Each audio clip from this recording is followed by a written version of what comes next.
So if you've been watching the headlines lately, you probably have seen the escalation involving Iran and the conflict across the Middle East. Most coverage focuses on the visible part of the war, the missiles, the airstrikes, troop movements, press headlines. But there's another dimension to this conflict that rarely makes the news, and that's the cyber battlefield. And in the modern conflict, the digital front can be reached far beyond the region where the fighting is happening. It can reach energy systems, transportation networks, government agencies, and even local infrastructure thousands of miles away.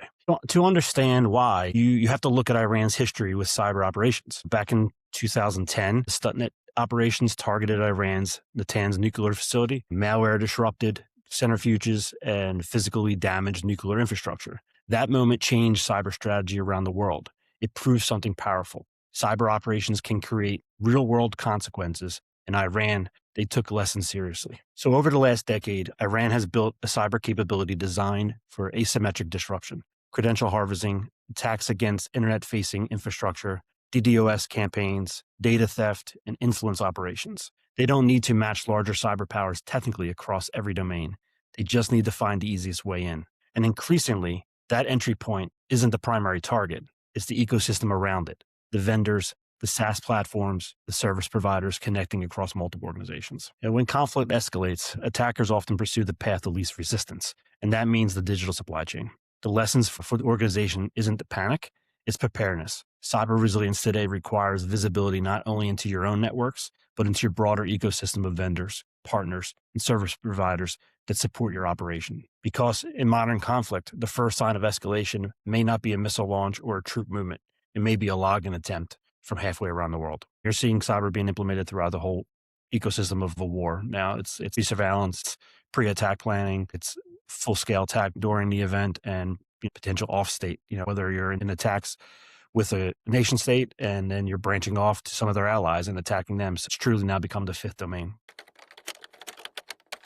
The White House recently released America's new cyber strategy, outlining how the United States plans to strengthen cybersecurity across government and critical infrastructure. While the strategy itself establishes a policy framework, the next phase will likely involve implementation through executive action, federal procurement requirements, and updated cybersecurity standards that shape how agencies and critical infrastructure operators manage cyber risk. There's 6 themes that comes out in the strategy. First, protecting critical infrastructure is now central to national security. We've heard the National Cyber Director echo that in various talks, and to include the one we had with him at a fireside chat. And that means energy systems, healthcare networks, transportation, and financial services. These digital ecosystems underpin the functioning of the country. Second, strategy emphasizes something cybersecurity professionals have long understood.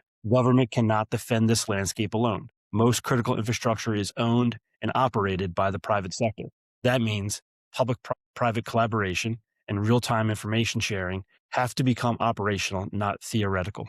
And third, there's a major focus on supply chain and third-party risk. Modern organizations rely on thousands of vendors, partners, and technology providers. Every connection introduces potential exposure. Recent cyber incidences have shown that adversaries frequently target vendors as a pathway into larger organizations. Again, research has shown that more than 35% of breaches now stem from third parties. In other words, organizations are increasingly compromised not through their own systems, but through trusted vendors, software providers, and service platforms connected to their networks. True cyber deterrence isn't just about offensive capabilities. It's about visibility. Visibility across both your internal networks and your external digital supply chain. The ability for organizations to understand their attack surface, monitor risk across their supply chains, and identify vulnerabilities before adversaries exploit them. Because when organizations across critical sectors strengthen their cyber posture, the entire nation becomes harder to disrupt. That becomes increasingly important during international security flashpoints, where retaliation is possible. The real takeaway from both the headlines and the policy response: the modern battlefield doesn't stop at national borders. It runs through networks, vendors, cloud platforms, and digital supply chains. And resiliency will depend on how clear organizations can see cyber risk across their entire ecosystem. I am Mike Centrella, and this is SecurityScorecard's weekly brief, the Cyber Risk and Policy Edition, where we break down the biggest stories in cybersecurity, shaping how we defend critical infrastructure in today's interconnected digital world.